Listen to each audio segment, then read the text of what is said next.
So up next, we have got Cecilia Ho, who's going to be sharing various felting fiber arts projects that they've been working on for the past 17 years, which sounds very exciting. I'm looking forward to seeing this overview. Hi, how are you? Doing well, thank you. I'm going to do a screen share. I hope it works for me.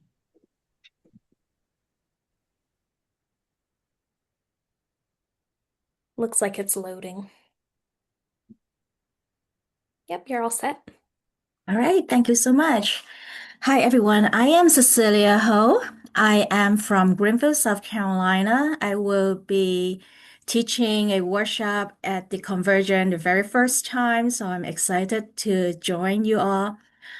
Before that, I would like to show what I have been creating, maybe a little bit about felting and what kind of project that I made. Um, and my students make too. So this is my home studio where in Greenville where I primarily creating my artwork. I grew up in my family. My mom was a wedding dressmaker. My dad was an interior designer. So I kind of live in their studio throughout my life. So I'm so thrilled that I actually having my own studio now and creating and sharing. But first, I'm just do a little bit intro. I actually consider myself as a teaching artist. So I always want to share the process and technique, which why I would love to teach a workshop at the Convergence. So felting basically is have two main category. Either is wet felting, create with water and soap with wool or other type of fibers, or needle felting is a process of just to connect all the fibers. But first, we want to know why we pick wool primarily. Have do a little studies, and 14,000 years ago, there's already people using this method to create fabric for function, for use.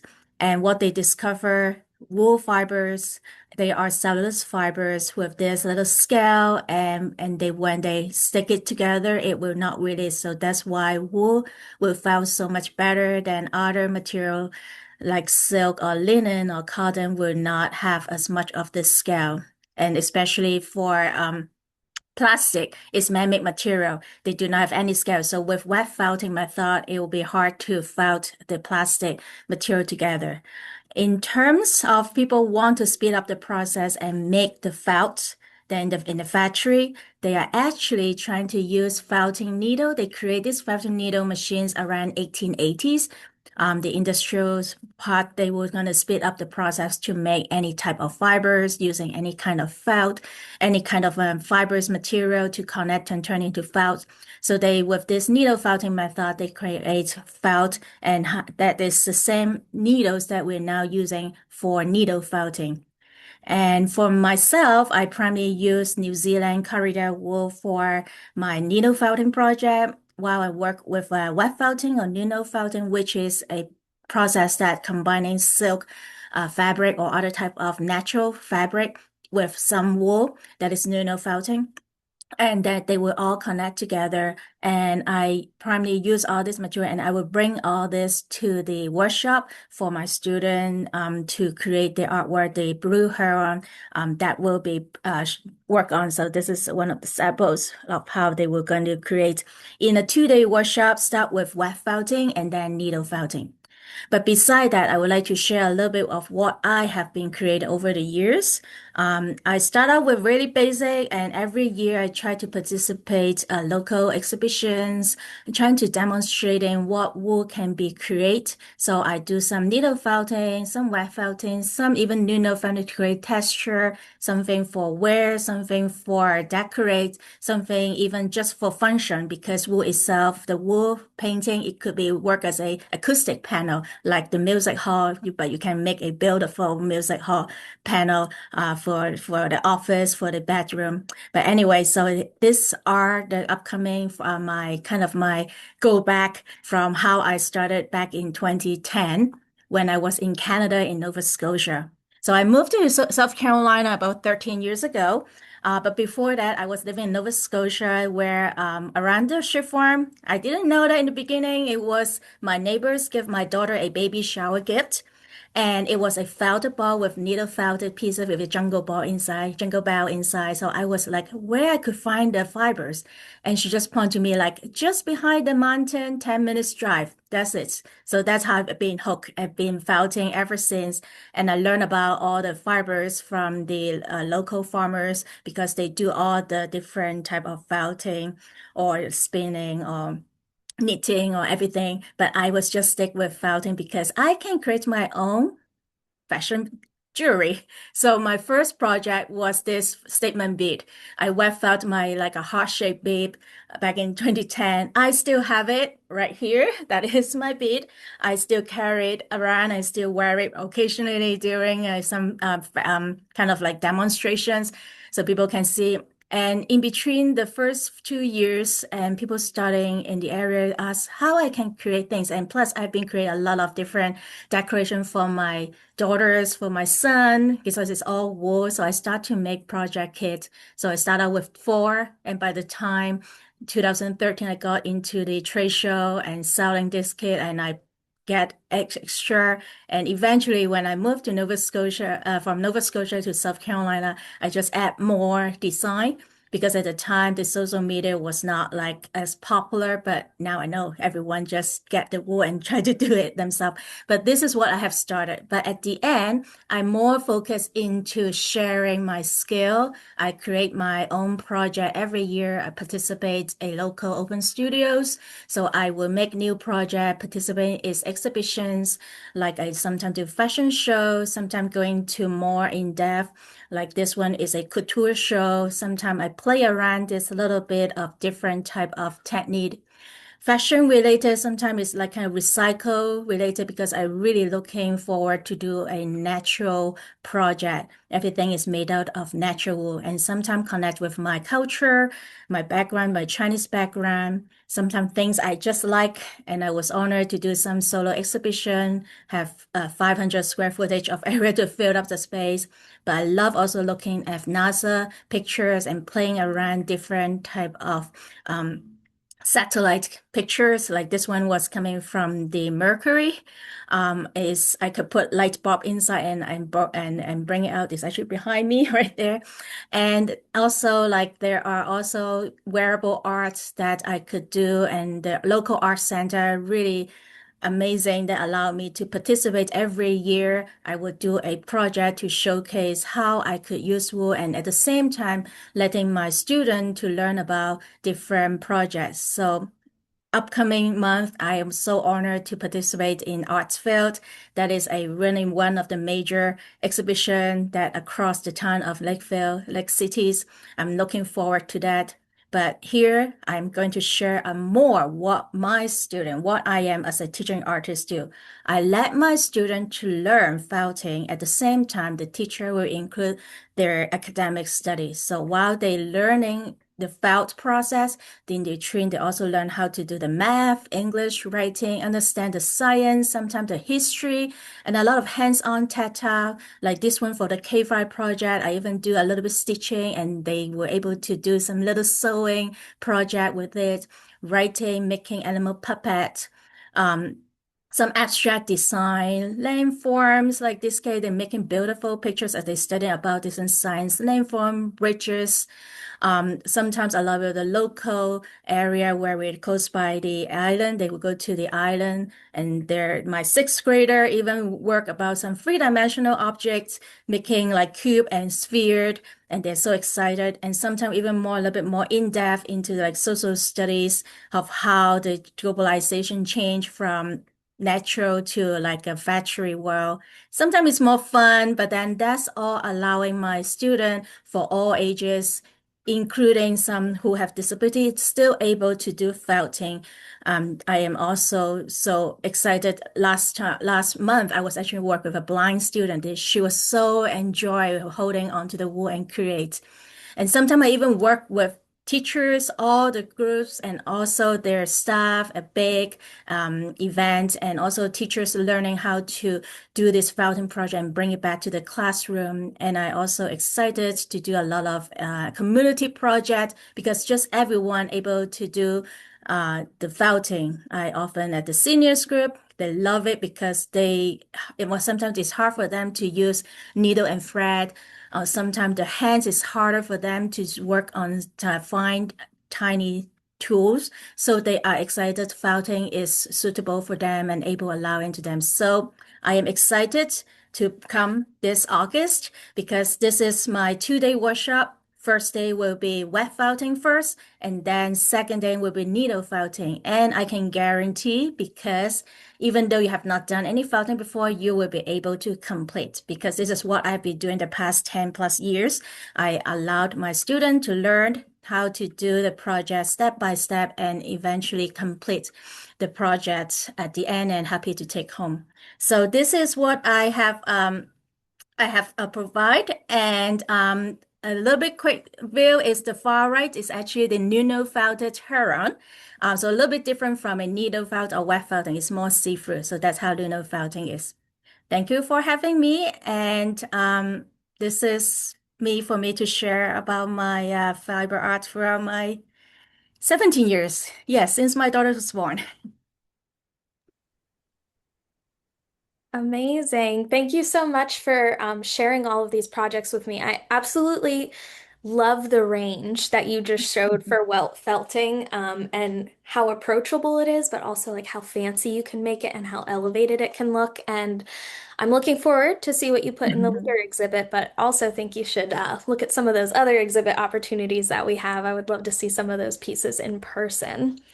Thank you. Also, herons are my absolute favorite bird, so I'm very excited to see what all of the students make in that class and all the different varieties that we have. So thank you so much for joining us again. It looks like we've got our next speaker here ready to go. So let's get ourselves switched over, and I would love to welcome Philip Smith, who is going to be talking about his work at the Bamiyan, if I said that correctly, Bamiyan. Afghanistan Weaving Short, Project. short A, Bamiyan. Bamiyan. Take it away. All right. Hi, I'm Phil Smith. I'm working on the Bamiyan Weaving Project, which is sponsored by the Growing Peace in Afghanistan Fund, a 501c3. Just a little bit of how I got to be working on the project and how I know about the Hand Weavers Guild is that Elsa Regensteiner, I don't know how many of you out there remember Elsa, but Elsa was not only my mentor, but she was also my friend. And I earned my MFA degree in hand weaving and textiles from the Rochester School of Institute's School for American Craftsmen in 1978.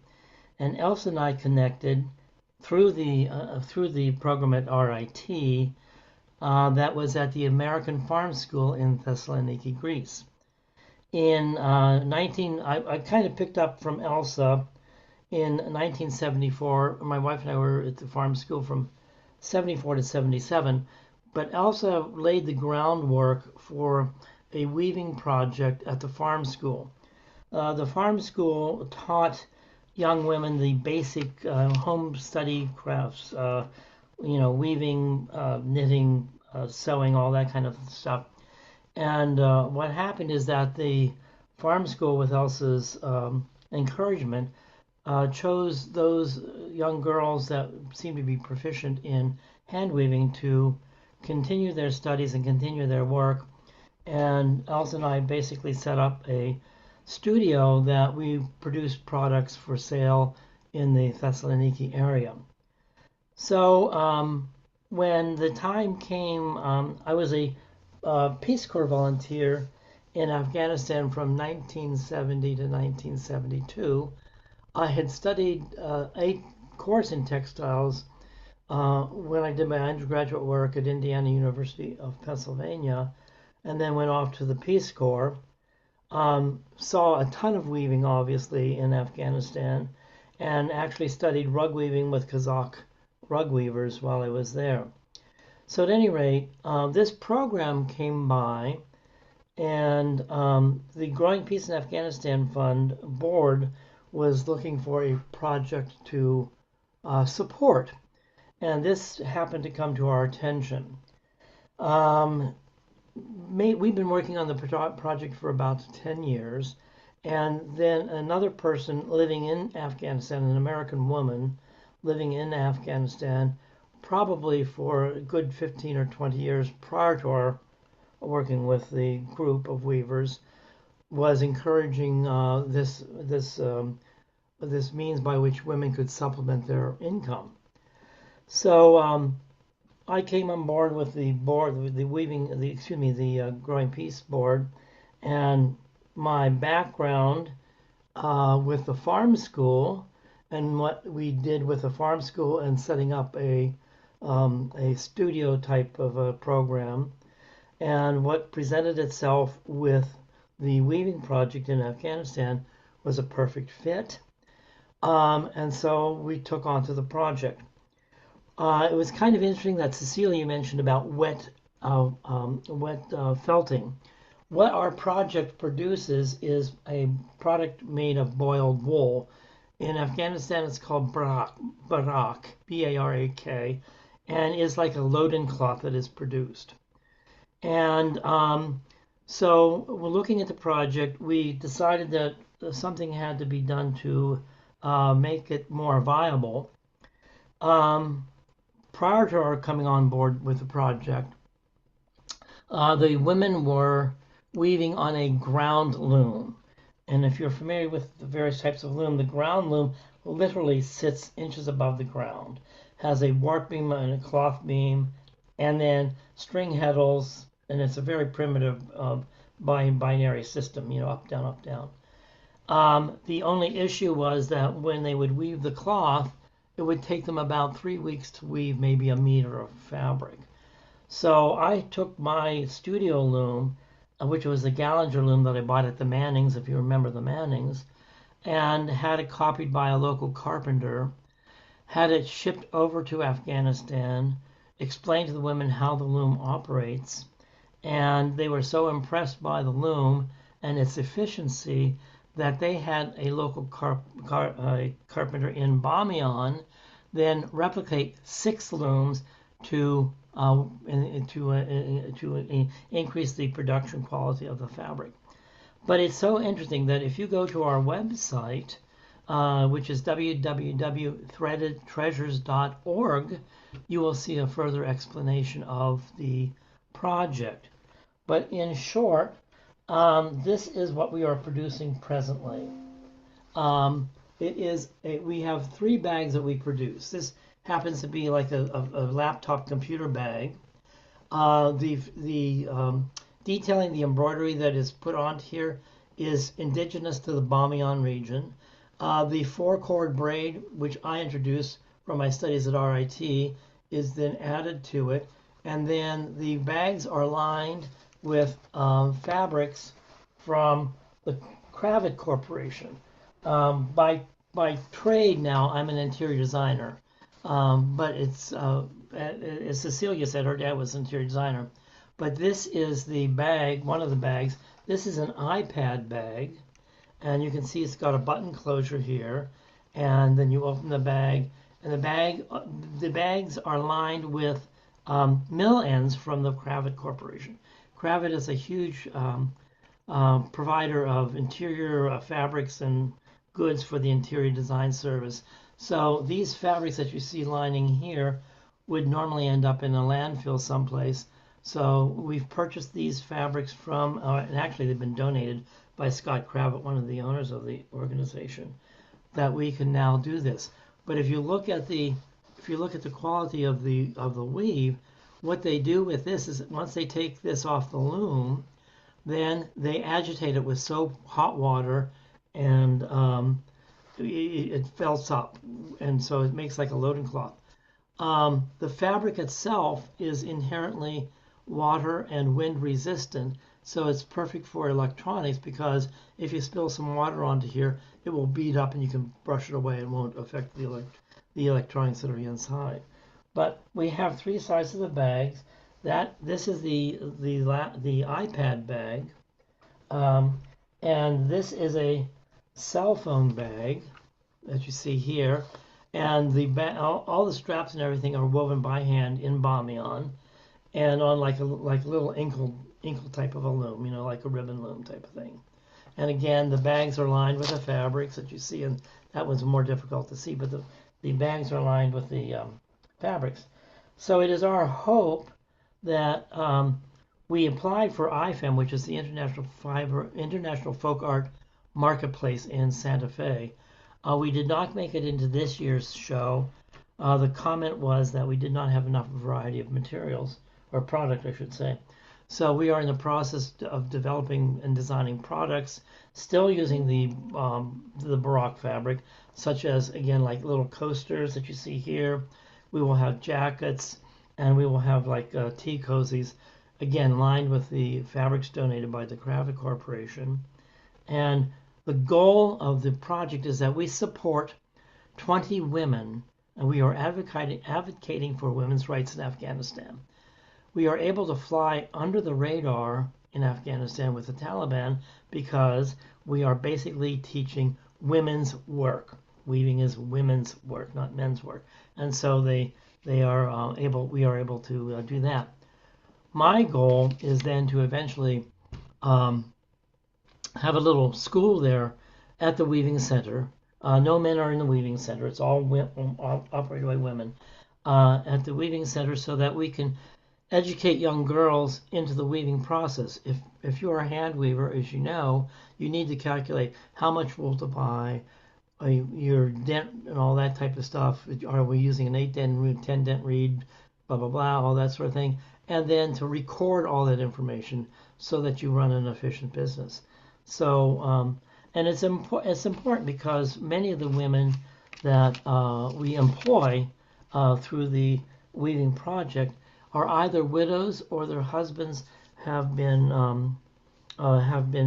injured because of the Afghan wars. So we're really hoping that we can take this off and advocate for the women's rights and to support the weavers and to market the products. And that's what we do. I don't know if there are any questions or not, but I'd be glad to answer them if you have that. But do go to our website, www.threadedtreasures.org, and you will see a more complete explanation of how the wool is processed. Everything is done on site, from the gathering of the wool to the washing of the wool to the carding of the wool. You should see how we card the wool. It's really interesting. And to the spinning of the wool, all in preparation for the production of the Baroque fabric.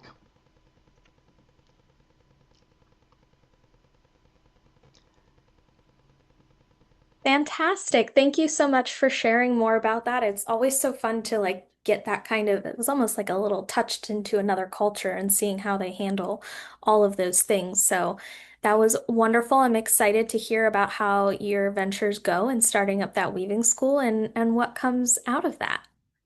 You're welcome. Thank you. Thank you.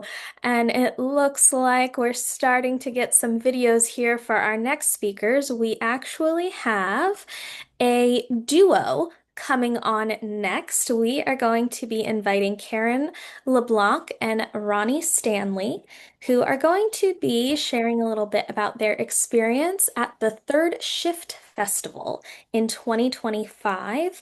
And I think it's a bit about the project that you guys had at that festival. Is that correct? That's correct. Yeah. Oh, fantastic. I cannot wait to hear more about it. Okay. And I have a presentation I'm going to hope to share. So do you want me to share that now? Yes, if you are ready to go, we can get that pulled up. Okay. I will do the slideshow. Okay. So as Erica mentioned, Ronnie and I were part of we called ourselves Warped Weavers at the Third Shift Festival.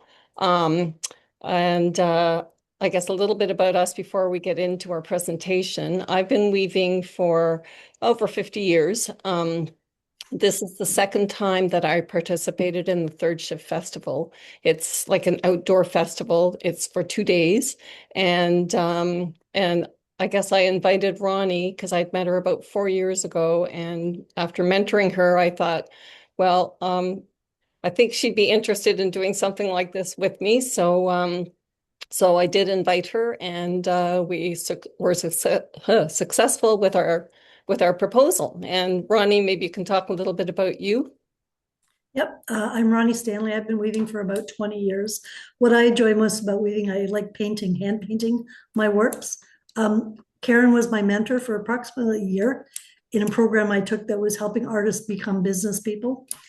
And that evolved into a friendship. So we've been working together since then. So that's about everything about me, Karen. Good. Yeah, the slides are working, so I'm happy. So this is just an image of King Square at the Third Shift Festival in St. John. That's in Eastern Canada in New Brunswick. It's organized by Third Space, which is a nonprofit artist-run center. The festival is a contemporary art festival that offers contemporary art installations, usually over Saturday evening, performances, music, readings, events, and they have a couple of workshops there as well. And it's really a great opportunity for artists. So they have a lot of applications, which is great. Ronnie. The theme for sorry about this, third shift was revolve. And so they looked at constant change, the flow of ideas, the exchange of ideas, how processes and change and growth evolve. So we chose this tent again to make us ourselves a round loom. And then we invited everyone to come and weave on it using items that we had supplied. We brought wool, we brought yarn, we brought sticks, we brought netting, we brought reeds, everything we could think of that people might want to use. And this is the mesh fencing or deer fencing that we used. We installed that on 2 walls using cable ties. Like the cable ties, we put them on the top and then we put them along the sides. So our mesh warp was at a bit of a tension, which was easier for weaving on for sure. We also had small pieces of the mesh. So if somebody wanted to just sit and weave a little piece for themselves, or weave a piece that they would add on later to the wall of weaving, I guess, they could do that as well. And I think what we found is people of all ages, came to our booth, and we were quite popular that night. It was fun. Oh, this is a video. I'm hoping it would play. Oh, there it is. So this is us setting up. And so Ronnie's on the left there. I was in the red on the right. And so that's just we had lots of brief little videos. So I have a couple here. It's just going through 3 of them there, Karen. What's that? It jumped through 3. Oh, okay. Well, that's where we're going from? Okay. Oh, there. Is that where? Yes, that's where we should be. Okay. So we had people come and we asked them to weave on the wall. There was no prior experience required. They didn't need to know anything. They could weave whatever, however they wanted. And we started giving them kind of makeshift spindle shuttles to use. And people found it was easier just to weave through the netting with their bare hands. Yeah, so people just kept walking up, coming over to see what the colors were about, what was happening, and we talked them into doing a little weaving, adding to the wall. Yep. And this is one of, I think she was the one woman who did the small weaving on the mesh. She was really excited and relaxed and loved the weaving process. So there are also a couple of women in behind who are starting to weave. Looks like a triangle there. Karen, for the small weaving, a lot of the young kids who came up were excited, wanted something to take home with them. And so we put up little packages with yarns and small pieces of net to take home. Yeah, we did. Little baggies. So here you can see as the day progresses, more people weaving on the wall. Sorry, Karen, go ahead. That's okay. And not just more people, but also you can start to see a lot more designs. So there's squares and hearts. I think we counted something like 17 hearts or something crazy like that. A lot of people putting their hearts on our woven walls, spirals. You can see raffia on there. and squares and all kinds of things. So it was fun. Karen laughed at me because I thought we'd be sitting there all day. Oh, And so okay. just to kind of, I don't know, show what was happening, we added a guest book and asked people to sign in when they came in and participated. We were shocked that we had over 150 names on our sign-in sheet, and we had people coming from all different areas. I see on here there's some from Halifax, St. John, and people were putting little comments what they thought of what they were doing. Yeah, that was it was nice to see that, especially the next day when we sat down and we were kind of reviewing what how things went, and it was like, oh look, people seem to like this. So it's great. This is another really brief video. This is towards the end of the night, and you can see we've got some small lights up there. They're solar powered lights, and so those were flashing, throughout the evening, especially towards the end when it's dusk. Oh, there we go. And this is another video. You can really see lots of people there. And we had one table in the center of the tent, and really wasn't enough, but that was what we were able to get from the organizers. And so we loaded up the table, and then when you can see on the bottom, we had bags of stuff all around the tent, on the outside of the tent, because people were weaving both inside and outside. And we just let them paw through the bags or paw through, the table and pick what they wanted. So it was a bit of a free for all, but it was good. And it was busy. We had people weaving both, like you said, inside and outside. And at times we had to get out of the tent just to leave room for people to be in there. Yeah, it's true. And this is just our contact information. If I have 1 second left, I can talk about lessons learned. So I always think about what I've learned in some projects like this. And one of the lessons was that at the end of the night, we had these two panels of weavings. And of course, they were all on the deer fencing and fine. But we still thought, well, people worked at this and they're beautiful in their own way. And so we wanted to, take them off. And we talked to the organizers beforehand, and I said, we'll take them off very gently and carefully, and we'll give them to you, and then you can exhibit them somewhere. But unfortunately, what happened was you put them in a couple of garbage bags, and we handed them very carefully over to the organizers, and they were never seen from again. So I think what happened is they ended up in the garbage. So lesson learned is either we will take them next time ourselves, or we will put them in a clear bag so that they won't hopefully throw them out. Oh, so stop share. And so that last slide was our contact information. If anybody's ever interested in doing something similar, feel free to contact us. Either one of us, we can give you the good, the bad, and the ugly, and what worked, what didn't. And it was like, it really was so simple, and we got paid well, which is, I think, really important. So yeah. Any last words, Ronnie, to add? No, I don't think so. I think next time we'd probably get more chairs. Definitely People were more. sitting on the ground and weaving, and because some people stayed for hours. Yeah. And I will say we are hoping to take this on the road this year. We applied for another outdoor festival in Nova Scotia, and so fingers crossed we are successful with that proposal, and we can take this show on the road. So yeah, I think that's it. That sounds so very exciting. And I love seeing examples of these like community weaving projects. I think that there's so much value there, even in just people getting to try their hands at it. We actually did have a comment from Gigi Matthews, who said that her guild is thinking about doing a weaving in public picnic event, and that this was a great example of how to do it. So I think it's great that you guys shared your contact information and that you're open to hearing from other folks that want to do something like this, and how we can all work together to make the best events possible for everybody. Thank you, and good luck with the rest of your Fiber-A-Thon and fundraising.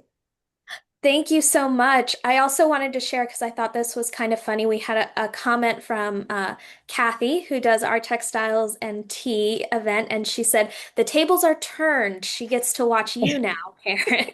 Well, hi, Kathy. Yes. Awesome. So I love that. For those of you who don't know, our Textiles and Tea program is just a weekly free event, artist interview series. So Kathy is here with us in the audience today. She's getting to just enjoy the event instead of having to work through it. So if you don't know about that program, definitely check it out. And thank you so much again, Karen and Ronnie, for being with us today and sharing your experience with this project. Thank you. Up next, we are going to have Travis join us.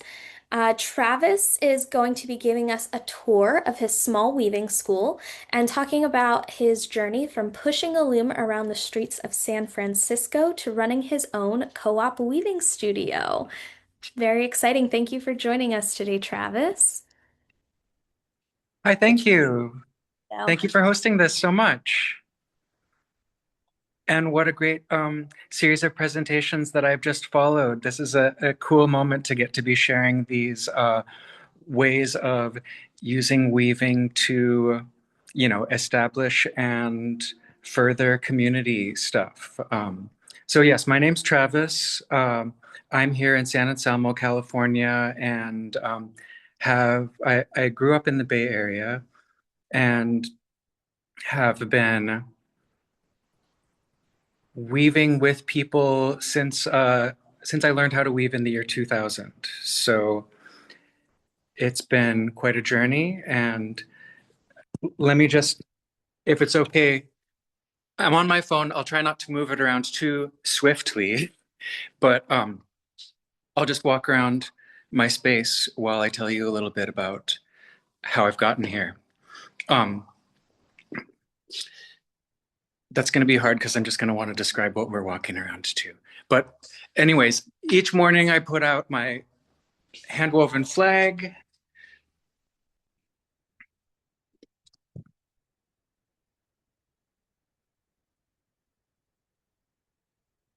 Here we go out in front of my weaving space.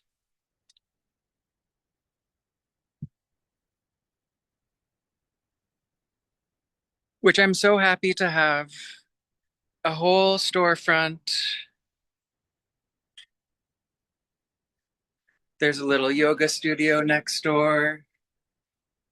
I made a sign. That's where you can look me up, Meinolf Weaving School. It's easy to find because Meinolf is a kind of unusual last name. It's Austrian. Um, but yeah, in the year 2000, I inherited a loom from my grandmother who I had never seen weave. And I had never even seen the loom fully put together. So I just took the pieces home to my little mission studio apartment and, oh, thank you. And put it together, and it took up like 3/4 of my living space. And so that was when I knew it was time to just really go all into this practice. And started weaving and then started taking weaving lessons at San Francisco State University with Candace Crockett was teaching there at that time and doing these amazing card weavings using a floor loom. So right away, I got to see people using the floor looms in all the different ways. There were like a dozen different people doing a dozen different types of project, all using the same tool, which was so exciting. And being in that space felt so good. And yeah, I'll show you a little bit of student work. Here's something that's happening. And then these are looms lined up waiting. This one just was donated the other day and it needs some work, as you can see. And then we got a tapestry loom, which has really sidetracked me because it's super fun, but it takes so long. Anyways, yes, we've got our coverlets. We've got our reproductions. Oh, Brady's off of this one. She's been doing lace samples. There's this one here, doing a little experiment with whatever, basket weave and plain weave on the same 8 harness setup. This space is massive. Here's a piece of mine. Those are both things that I've made recently. Here's the tool closet. That's how I organize my reads. Anyways, going into a shared weaving space was so fun for me, but there was one thing that I wanted to do was converse with people about weaving outside of that type of space, just out in public. So I put large casters on a Gilmore floor loom and just pushed it around San Francisco and would set up and weave on a street corner for a while until somebody asked me like, hey, what's that? And then I would show them how to weave twill. I would be like, oh, this is the way it works. And those twill lines became the record, along with a written notes of what the interactions were like. And so that finished weaving and record of those interactions became kind of the piece, and started me entry into this like fine art, social artworks world alongside the textiles practice. And so I continued to weave outside in public, mainly because how else can I have conversations with people about this subject unless I'm just doing it in front of them? So this was around 2005, 6. Then I moved to Berlin, where I was confronted, or I realized how lucky I had been to be in the Bay Area, where there was this fiber arts movement, and everybody was offering me all of these looms from their attics or from their garage that they were tired of using. And in Berlin, there was nothing like that. So I had to figure out how to build looms, which was a lot of fun. And I ended up making like really lightweight looms that I could just sort of carry around and do the same public thing with a language barrier, with a culture barrier. It was very interesting. One thing that they had there that I had never encountered was like tons of arts funding. So I got to go around from place to place in Europe and do projects and learn all the ways that I liked engaging with people about weaving and the ways that I was not interested in doing. And all that time I was doing sort of commission work and different things. And at a certain point, I got a commission that I was like, wow, I could almost afford to move back to America.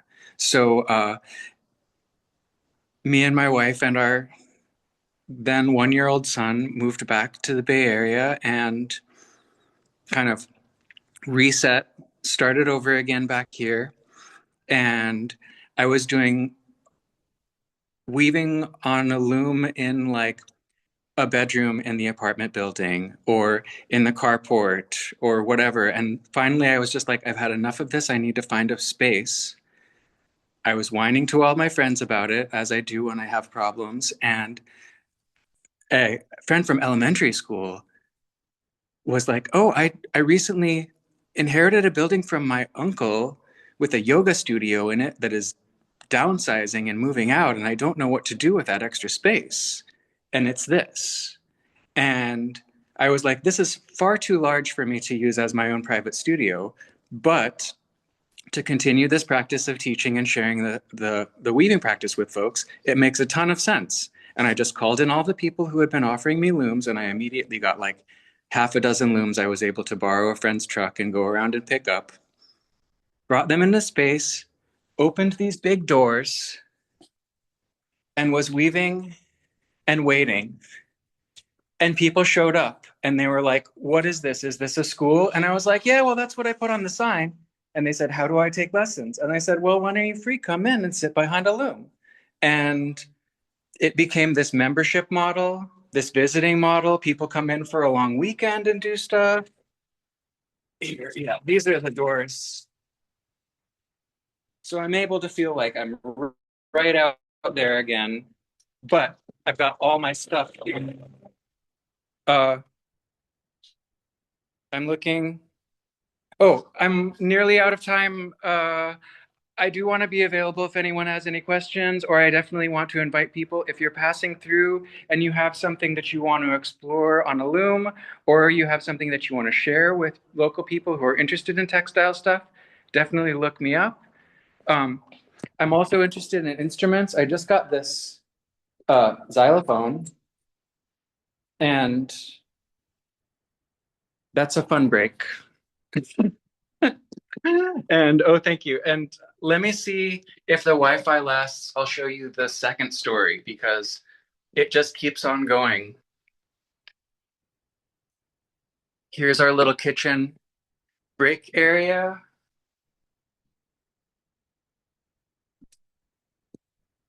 And then more looms.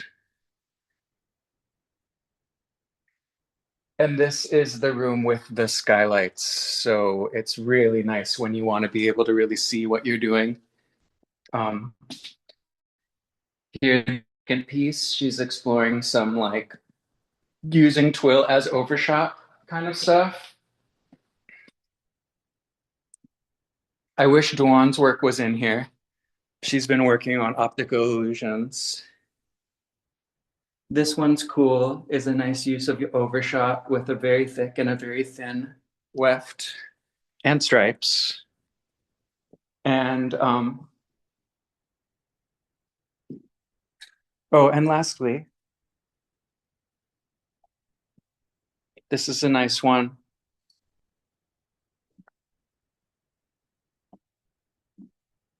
And that one wasn't woven on a floor loom. It was woven on a backstrap loom, which, hold on a second. Because one of the things I realized when I was showing people floor looms is like, come on, they're big. It's not accessible for everything, for everyone. So using a laser cutter, I made this simple rigid heddle loom.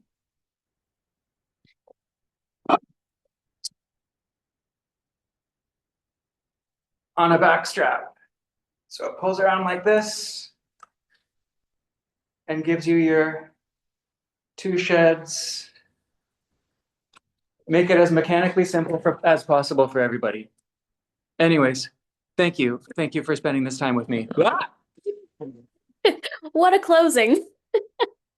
Thank you so much for taking us around your space. The way my jaw dropped when you walked upstairs and there was a whole nother huge space. Like I was sitting here like this is so incredible, even just on that first floor.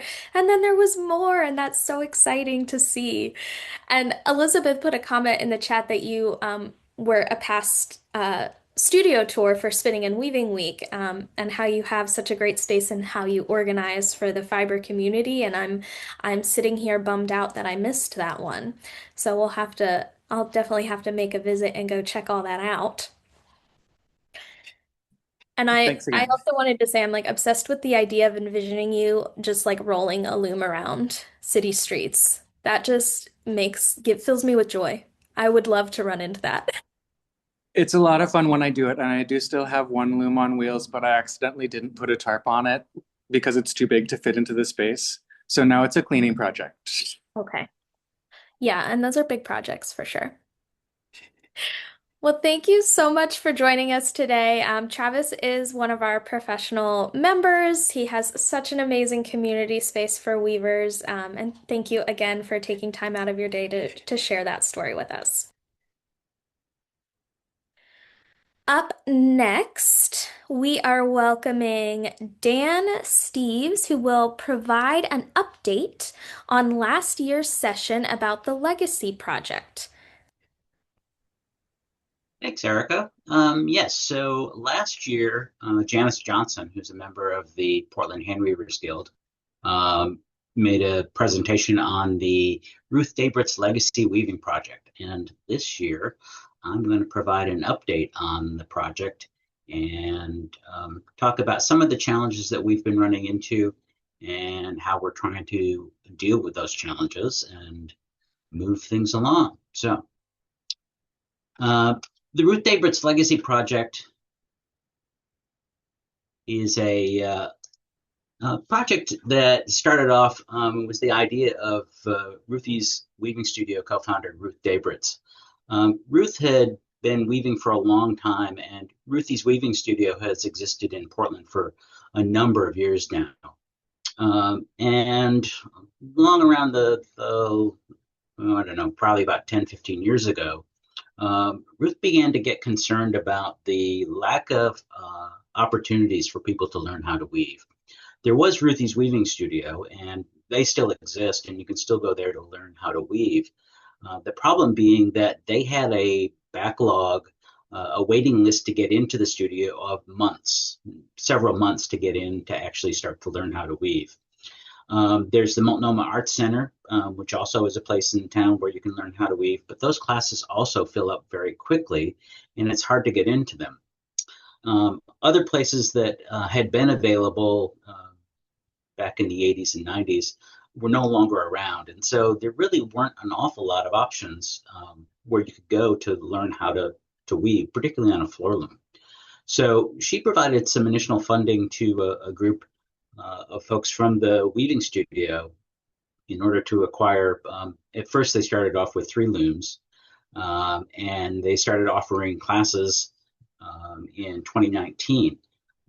Those first classes, with an extra loom available, they were able to teach 4 students in a 3-day workshop how to learn to basically how to weave on a floor loom. So they would come in with people who didn't know anything about weaving at all, maybe didn't know an awful lot about textiles or fiber, and at the end of a long weekend, they would go home with a woven project. So that's sort of how it got started. Since then, we've added additional looms, so now we're up to 6 students at a time. We schedule our classes about every 2 months or so, and for a while now, all the classes have been selling out. In fact, I think we've got a class in May that's sold out and one in July that's sold out. And October still has a couple of spaces, but only a couple at this point. So all of that's moving along really well. So I guess the question then is, well, what's the problem? Well, the problems that we're sort of encountering now are that we've only got 5 lead instructors, and actually one of our lead instructors left the area and is no longer available. And the lead instructors we have been at this for a while, and they're a couple of them are ready to move on and do other things. We've also had numerous requests to have an additional class. So you come through, you learn how to weave, but then what? How do I learn to do something else? How do I learn how to do more advanced twills or double weave or other things like that? So those are our 2 big challenges that we've been trying to address. So our first challenge was trying to find more teachers. And the way the class works is we have 6 students. So we start them off on Fridays with 6 instructors. There's a lead instructor and then 5 helpers that are available. And on that first day, everybody gets one-on-one mentorship and training and gets help to get through the warping process and get their looms set up so that they can weave. We haven't had any problems so far getting people to help, but we've only had 3 or 4, I think 5 at one time, lead instructors available to help lead classes. So that's been kind of a challenge. We want to make sure that we've got enough people coming up to be able to lead classes in the future so that we can think about adding more classes. The process that we've come up with to do that is the assistant instructors that are helping out on those first couple of days. If they come through and they are there for all 3 days of the class, so they see the whole progression from the first day with planning a project all the way to the last day of cutting the project and talking about how to wet finish. Once they've been through that, if they're interested, they can then shadow somebody and eventually co-teach a class and become one of our lead instructors. We've had one person do that already, Pat Zimmerman, and she's ready to go and will be teaching, I think, a class for us later this year. And then we've got a couple of other folks who have expressed interest and are sort of in the process. So I think we're in a good spot there. We expect that there'll be others that will come along and will want to become lead instructors for us. And so we think we've got the teacher portion of this sort of conundrum dealt with, and we're hoping that we'll get more people as we go along. The more classes, that has been another big challenge for us. We have added a couple of things to the schedule. In fact, just this past weekend, Sue Walsh, one of our lead instructors, and one of the founders of the David's Legacy Project, taught our first Clinic for Weaving Errors class. This was a one-day class in which students came in and they were presented with looms that had all sorts of errors on them. Threading errors, errors in the reed. Sue came up with a whole list of things that folks might encounter as they're setting up projects and walk them through. Here's how you figure out that you've got this problem. Here's how you're going to address it. And everybody had a chance to sort of practice that and fix those on looms that had been set up with the errors. So that was just this past weekend, and we're looking at the feedback from that, and we'll think about adding that on into the schedule as well. We also have what we're calling our Weaving 102 class coming up that we've added to our schedule for the first time. That'll be taught in October by Lynn Fitzsimmons, who's another lead instructor with the group. Our Weaving 102 class, the next project, is in the schedule for, I think, mid-October. Lynn's going to be leading that. And the idea with the 102 class is to introduce students to, once they've got the basics down, how do they start working on a project? Where can they find projects? And then once they find a project and they've got some basic instructions there, how do they sort of interpret what's in the project plan and actually make it happen? How do you deal with fiber selection? What sort of considerations you have in terms of winding your warp, particularly if you're dealing with stripes or multiple colors, and just more practical experience reading drafts. When we start them off in the initial class, it's a very simple structure. We start them off with some plain weave on one project and then some twill on the next one. And they sort of understand the basics of reading a draft, but they don't really, we haven't gone into that in a lot of detail. So we're trying to give them some additional opportunities to read more advanced drafts and to understand how that works. For that Weaving 102 class, we've decided we're going to use Patty Graver's book, Next Steps in Weaving. This felt like a really good fit for us because it's geared towards people who are new to weaving. It provides some really neat projects. Lynn's picked out one of the projects from the book, and we'll be walking students through reading the book, seeing what Patty says to do, and then how do you interpret that? How do you actually go about taking that project plan and actually weaving that project on a loom? So the hope is that that's going to expand people, give them some ideas, and that the book itself will be a good resource for them going forward so that they can learn other structures, other techniques, and eventually become better weavers. So that's what's next for us. We're hoping to get more teachers, some more classes, and in the end, hopefully have some more weavers. And with that, And that is wonderful. And thank you for also being one of our board members.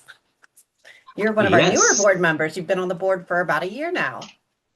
Yes, I just was elected to my first full term, and I have been having a great time with the board, and I'm really looking forward to spending more time with them and helping out the organization.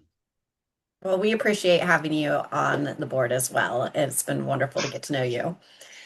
So it is the end of the hour, and we are going to give everybody an update on where we are with donations. And if you'd like to donate, you still can. You can donate all day long.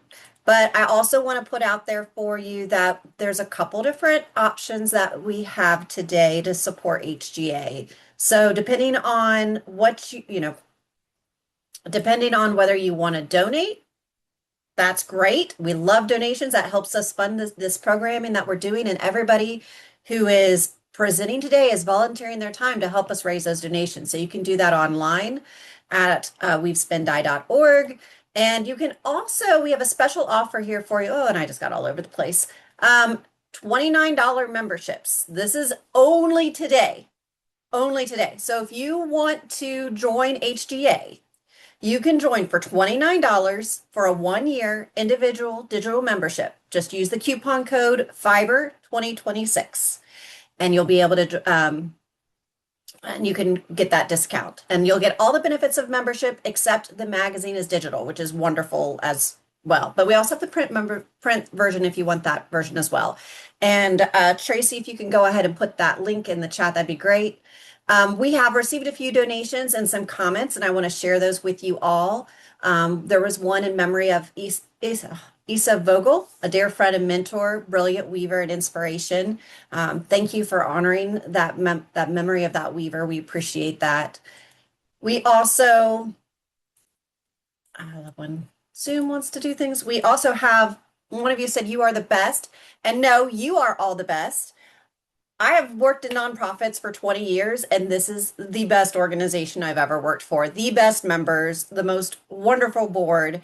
I can't say enough good things about all of you. I love when we get to interact with you. It's been 11 years, and I've gotten to know some of you pretty well, and you are all the best. But we appreciate when you say good things too. We share those with the staff. So anytime you reply to an email and you send us good things, it goes to everybody because it encourages us to do more. And the other comment was keep on weaving, and we hope you all do keep on weaving. So again, if you want to donate, you can donate by mailing it in or donate online. So let's see where we are with those donations. I'm going to switch screens here. Refresh. We are at $776.62. So thank you to everyone who has donated. You can still donate. We're here until midnight Eastern time.